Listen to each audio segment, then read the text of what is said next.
تو پھر آپ ایک انٹرنیشنل ٹریولر کو یہاں انوائٹ کر سکتے ہیں.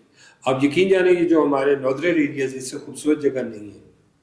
آپ بھی یہ کہتے ہیں دنیا اتنی دیکھنے کے بعد؟ میں سوئٹزرلینڈ بھی میں نے دیکھا ہے, یورپ پورا دیکھا ہے, امریکہ دیکھا ہے. یہ نہیں کہ اصل میں یہ دیکھیں اس کا نمبرنگ کرنا اور بات ہے کہ جی بندہ کہ جی نمبر 1 وہ ہے کہ نمبر 2, یہ بات نہیں. چونکہ خوبصورتی ہاں نیچر ہے, خوبصورت وہ بھی ہے یہ بھی ہے. لیکن اگر ہم یہ کہیں کہ ہمارا جو بھی یہ ساری چیزیں دیکھنے کے بعد اگر آپ نے دنیا میں کچھ نہیں بھی دیکھا تو کوئی بات نہیں.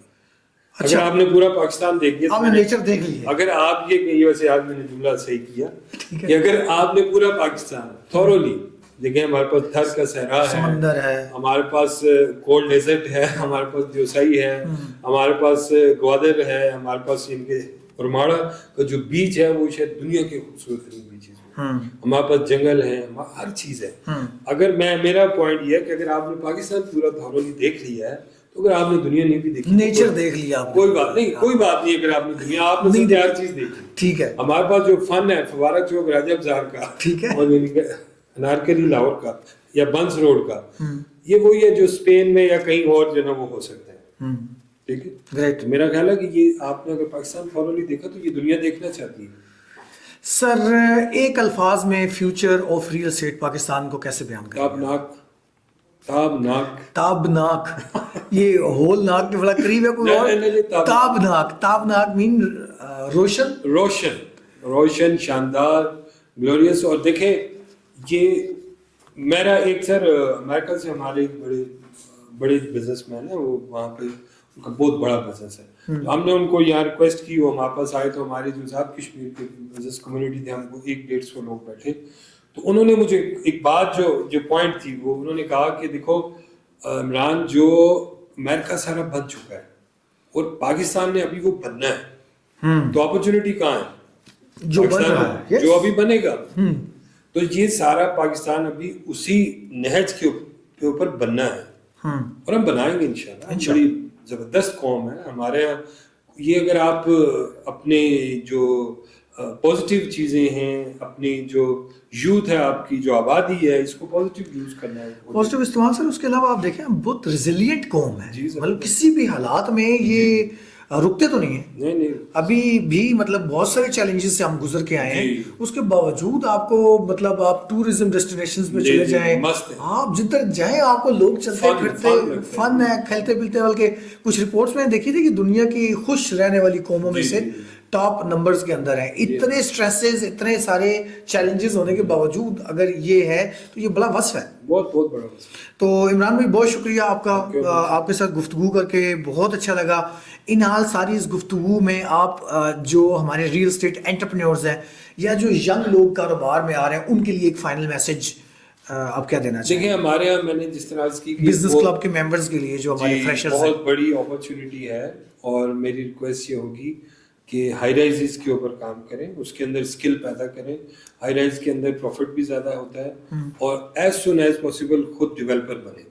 ٹھیک ہے, چاہے چھوٹا پروجیکٹ کریں, بڑا کریں, یا آپ کے جو ریل اسٹیٹ بزنس کلب ہے اس کے جو ممبرز ہیں جو ایٹ لیسٹ اگر 5 سال سے وہ آپ کے ممبر ہیں تو ان کو بس اب ان کو کہ جمپ ان کریں گے, وہ ایز ڈیولپر بنیں, یہ بات چھوڑ دیں. تو یہ ان کی نیکسٹ اسٹیج جو ہے وہ یہی ہے, وہ ڈیولپر بنے. انشاءاللہ تعالی ہائی رائز کا دور ہوگا, ورٹیکلی گرو کرنا ہے سٹیز میں. پنڈی اسلام آباد میں بہت گنجائش ہے, اور پنڈی اسلام آباد اب ہائی رائز کی طرف آ چکا ہے. جی آ چکا ہے. آج سے میرے خیال سے 10 سال پہلے نا ہائی رائز کوئی اپارٹمنٹ بیچنا پنڈی کے اندر جو ہے یہ تو آلموسٹ نیئر ٹو سر 2030 کے بعد نا آپ لینڈ بیچنا اٹریکٹیو نہیں رہے گا. ہاں, یہ گورنمنٹ نے بھی کچھ ایسی چیزیں ویسے نیچرلی ہے نا, نیچرلی ایسی ہے. اس لیے یہ ہے کہ آپ اپنے جو ریل اسٹیٹ بزنس کلب کے ہمارے ممبران ہیں, ہمارے جو بھائی ہیں, جو دوست ہیں, جو چھوٹے ہیں, ان کو اس کے اوپر آئیں کہ ورٹیکل جو بھی گروئنگ ہو رہی ہے, ہائی رائز جو بن رہے ہیں, اس میں سیلز میں, اس کی کنسٹرکشن میں, اس کی آئیڈیا کنسیو کرنے میں وہ انوالو ہوں. انشاءاللہ ان کو نفع ہوگا. سر بہت شکریہ, آپ نے اپنا قیمتی وقت نکالا. آج میرے ساتھ تھے جی عمران بھائی, جن کے ساتھ بڑی زبردست ہماری گفتگو شنید ہوئی ہے. اور اگین ان کی باتوں کے کرکس کو میں نکالوں کہ آپ جو بھی نئے ریل اسٹیٹ کے اندر لوگ آ رہے ہیں, محنت سے کام کریں, مستقل مزاجی سے کام کریں, اور شارٹ کٹ سے بچیں. شارٹ کٹ میں آپ خود کا بھی نقصان کریں گے، کسی اور کا بھی نقصان کریں گے۔ عمران بھائی نے بھی یہی بتایا ان کی گفتگو میں سے نتائج جو مجھے نکل رہے ہیں کہ آپ کو کنٹینیوسلی کام کرنا ہے 20 سال 30 سال، اور اس کے بعد آپ کی ایک ایسی کریڈیبلٹی بن جائے گی کہ دولت آپ کے پیچھے پیچھے آئے گی۔